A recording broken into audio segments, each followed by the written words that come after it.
बच्चा को इंसाफ दिलवा दीजिए। करने जा रहा हूँ। इसका कारण 5 लोग हैं। एक 34 साल का लड़का जो इस करप्ट सिस्टम के कारण अपनी जान दे देता है, जो कहता है मेरे मरने के बाद मेरी अस्थियों को गटर में बहा देना। एक एआई इंजीनियर के ऊपर 9 केसेस कर दिए जाते हैं, वो भी उसकी वाइफ के द्वारा।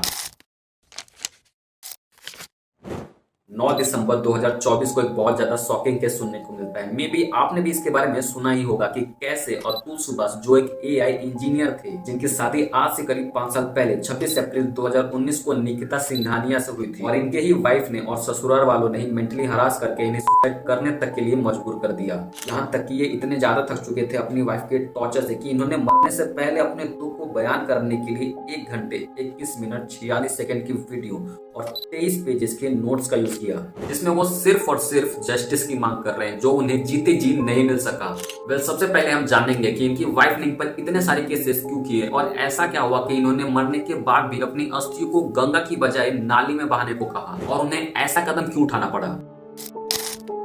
बिहार के समस्तीपुर में रहने वाले एआई इंजीनियर अतुल सुभाष मोदी, जिन्हें 2019 में मॉनिटरियल साइट पर एक लड़की दिखाई देती है जिनका नाम होता है निकिता सिंघानिया, जो इस केस की मेन कल्प्रिट है। निकिता सिंघानिया, जो कि उत्तर प्रदेश के जौनपुर से बिलोंग करती थी और वेल एजुकेटेड भी थी, दोनों के बीच धीरे धीरे बातचीत बढ़ने के दौरान अच्छी दोस्ती भी हो जाती है, और अतुल को भी निकिता की बात करने का तरीका काफी अच्छा लगता है कि भाई इतने अच्छे से बात कर रही है और ये मेरे लाइफ पार्टनर के लिए ठीक है। इसके बाद दोनों के घर वालों को ये बात पता लगती है, और 26 अप्रैल 2019 को बनारस के हिंदुस्तान इंटरनेशनल होटल में शादी भी हो जाती है, जिसके बाद वो समस्तीपुर चले जाते हैं और करीब 2 से 3 दिनों बाद बेंगलोर, जहां पर वो एज अ एआई इंजीनियर के तौर पर प्राइवेट सेक्टर में काम करते थे, वहां पर अपनी वाइफ के साथ निकल जाते हैं। और वक्त बीतने के साथ ही 2020 में उनकी फैमिली में छोटे बच्चे का जन्म होता है। अतुल ने अपनी नोट्स में ये भी लिखा है कि निकिता हर शादी त्योहार में अपने लिए फोर्सफुली या जीत करके जो भी समझे 6 साड़ियां और एक गोल्ड की ज्वेलरी खरीदवाती थी, और अतुल निकिता से प्यार करता था तो वो उसे दिला भी देता था। यहाँ तक कि निकिता ने अपने भाई के स्टार्टअप के लिए 20 लाख से भी ज्यादा रुपए दे दिए, बट धीरे धीरे ये डिमांड और बढ़ती गई, और जब निकिता के घर वालों ने अतुल से 50 लाख रुपए की डिमांड की तो वो देने से साफ इनकार कर देता है कि भाई मैं ठहरा प्राइवेट ऑफिस में काम करने वाला आदमी, भला इतने पैसे मैं तुम्हें कहां से दूं। जिसके बाद अतुल अपने ससुराल वालों को दिए 20 लाख रुपए मांगने लगता है कि मुझे कुछ काम है, तो हो सके तो आप पैसे जल्दी लौटा दो, जिसके कारण निकिता की अतुल से नोकझोंक भी हो जाती है। इसी बीच प्रेग्नेंट होने के कारण निकिता जहाँ पर काम कर रही थी उसे वहां से भी निकाल दिया गया था, तो वो दिन भर घर में बैठी रहती और दिन भर अपनी माँ से फोन पर बातें करती रहती और पति पत्नी में होने वाले झगड़े को भी शेयर करती रहती। अतुल ने नोट्स में ये भी लिखा है कि निकिता उसकी माँ से छोटी छोटी बातों पर लड़ने लगी थी, क्योंकि उसकी माँ वेजिटेरियन थी और वो नॉनवेज खाने के लिए भी लड़ने लगी थी। बाय द पेपर ये भी पता चला है कि निकिता बहुत ज्यादा चेंज हो चुकी थी, वो बार बार अतुल को फोर्स करती थी अननेचुरल सेक्स करने के लिए, मींस अतुल से अपने आर्म्स चटवाना, प्राइवेट पार्ट चटवाना और भी बहुत कुछ। ऐसे ही घर में होने वाले झगड़े को लेकर निकिता अपनी माँ के पास फोन करने के बाद 2021 में अपने 1.5 साल के बच्चों को लेकर जौनपुर चली जाती है। अलग होने के बाद निकिता 24 अप्रैल 2022 को जौनपुर के सदर कोतवाली में जाती है और अतुल पर पहला केस ठोकती है, जो कि दहेज से जुड़ा था कि अतुल उसके घर वालों से 10 लाख रुपए मांग रहा है। ऐसे ही बीतते वक्त के दौरान उसने लगातार 9 फेक केसेस फाइल कर दिए, जिसमें निकिता के फादर के डेथ के केसेस से लेकर सेक्सुअल हरासमेंट तक के केस थे। और मैं आपको बता दूं कि निकिता के फादर मनोज सिंघानिया शादी से करीब 10 साल पहले से ही बीमारी से जूझ रहे थे, जो निकिता और अतुल के शादी के 3-4 महीने बाद ही एक्सपायर हो चुके थे, वो भी मेडिकल रीजन के कारण। बट उसका ब्लेम भी निकिता ने अतुल पर डाल दिया। निकिता ने ये सारे केसेस जौनपुर में दर्ज कराए, जबकि वो खुद जौनपुर में नहीं रहती थी, बट अतुल को परेशान करने के लिए ये बेंगलोर से करीब 1827 किलोमीटर दूर जौनपुर में ये सारे केसेस दर्ज कराए। इन केसेस के कारण अतुल ने 2 सालों में 50 से भी ज्यादा बार जौनपुर के चक्कर काटे, और हर एक डेट के लिए उन्हें 3 दिनों की छुट्टी लेनी पड़ती थी। बट उन्हें अपने प्राइवेट जॉब में साल की 23 लीव्स मिलती थी, जबकि आप भी जानते हैं कि प्राइवेट ऑफिस में छुट्टी लेना कितना मुश्किल होता है। पहले निकिता ने अतुल से 40,000 रुपए पर मंथ अपने बच्चे की देखभाल के लिए और 1 करोड़ एल्यूमनी मांगा, पर जब अतुल ने इस डिमांड को एक्सेप्ट कर लिया तो निकिता ने इस एल्यूमनी को 1 करोड़ से 3 करोड़ कर दिया। पर जब कोर्ट में अतुल ने ये बात रखी तो सामने बैठी जज का रिप्लाई आता है कि भाई तुम्हारे पास इतने पैसे होंगे तभी वो मांग रही है। इसके बाद अतुल का रिप्लाई आता है कि एनसीआरबी का डाटा बताता है कि ना जाने कितने ही मर्द दहेज के झूठे केसेस को लेकर सुसाइड कर लेते हैं।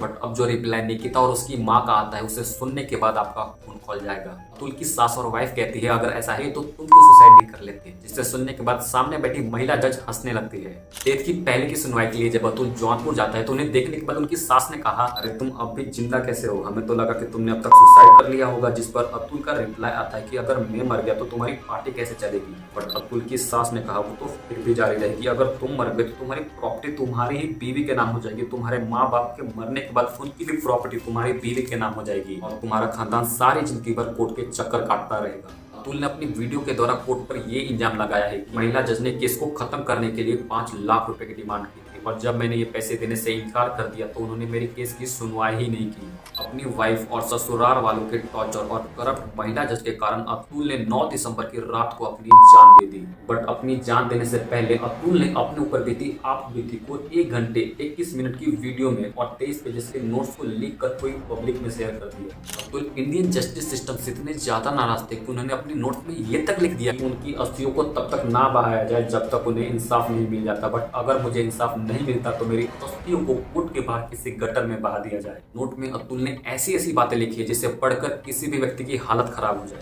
एक पति जिसने अपनी वाइफ को और उसकी फैमिली को खुश रखने के लिए सब कुछ किया, यहाँ तक कि अपने साले को 20 लाख रुपए की हेल्प भी की, अपनी पत्नी की हर खुशी का ख्याल रखा, बट उस शरीफ आदमी को वाइफ ने और सिस्टम ने इतना ज्यादा मजबूर कर दिया था कि उसे मौत आसान लगी और उसने अपनी जान दे दी। अतुल को करीब 2 से 2.5 सालों से अपने बच्चे से तक नहीं मिलने दिया गया है, यहाँ तक कि उसके फैमिली मेंबर्स माता पिता पर कई सारे फेक केसेस लगा दिए गए। आई नो कि पास्ट में महिलाओं पर हो रहे अत्याचारों को लेकर कानून बनाना बहुत जरूरी था, बिकॉज अभी के टाइम में भी दहेज से लेकर यौन उत्पीड़न जैसे चीजों के कारण ईयरली करीब 8,500 प्लस महिलाओं की जान चली जाती है, जिसके लिए गवर्नमेंट ने सेक्शन बनाए हैं, एक्ट्स बनाए हैं कि उन्हें कैसे भी जस्टिस मिल सके। And I appreciate for this. But बहुत सारे केसेस में औरतें जिन्हें आदत होती है मर्दों के फीलिंग से खेलने की, उन्हें ब्लैकमेल करने की, ऐसे केसेस में मर्द कहाँ जाए, किससे जस्टिस मांगे। And yes, I am not against 498A because urban और रूरल एरिया में दहेज के केसेस नॉर्मल है, बट व्हाट अबाउट मेंस, क्या उनके सब गलत नहीं होता, क्या उनके सब ब्लैकमेल और रेप जैसी कोई चीज नहीं होती। मैंने बहुत सारे केसेस पढ़े, इसमें पत्नी अपने एक्सपेंसेस और सिर्फ खर्चे के लिए शादी करती है और कुछ सालों बाद तलाक लेकर आधी प्रॉपर्टी लेकर फरार, और कुछ औरतों ने इसे अपना धंधा बना लिया because for the men's there is no any proper law in judiciary system. मैं मानता हूँ साल भर में ऐसे 1000-1500 केसेस ही आते हैं, बट कोई कानून तो होना चाहिए जिसकी हेल्प लेकर आदमी भी अदालत जा सके और अपनी बात रख सके। ऐसे बहुत सारे इंसिडेंट है जहाँ पर पत्नियों का अपना एक्स्ट्रा मैरिटल अफेयर्स का पता लगने के बाद वो खुद पतियों को ब्लैकमेल करने लगती है, यहाँ तक कि दहेज का झूठा केस करने की धमकी देने लगती है। यहाँ तक कि बहुत सारे ऑफिस में मर्द औरतों को आगे बढ़ाने के लिए कुछ फेवर मांगते हैं जो कि रियलिटी है। बट क्या ये रियलिटी नहीं है कि ना जाने ऐसी कितनी महिलाएं भी हैं जो अपने औरत होने का फायदा उठाकर ऑफिस में आगे बढ़ जाती है। वेल, कुछ दिन पहले ही सब इंस्पेक्टर हरीश ने अपनी जान दे दी। इसी तरह मुंबई के संदीप पासवान ने भी अपनी लाइफ खत्म कर दी उनके मंगेतर और ससुराल वालों के टॉर्चर के कारण। एंड आई नो ये केस भी कुछ दिनों तक ही ट्रेंड में रहेगा, जिसके बाद ना तो पब्लिक इस पर ध्यान देगी और निकिता से भी घूस लेकर उसे आसानी से छोड़ दिया जाएगा और महिला जज आराम से अपने नेक्स्ट घूस देने वाले बकरे की तलाश में लग जाएगी। एट द एंड मैं बस इतना ही कहना चाहता हूँ कि निकिता को, उसकी फैमिली को और जज को कड़ी से कड़ी सजा मिलनी चाहिए और उन्हें जेल में सड़ने के लिए फेंक देना चाहिए ताकि नेक्स्ट टाइम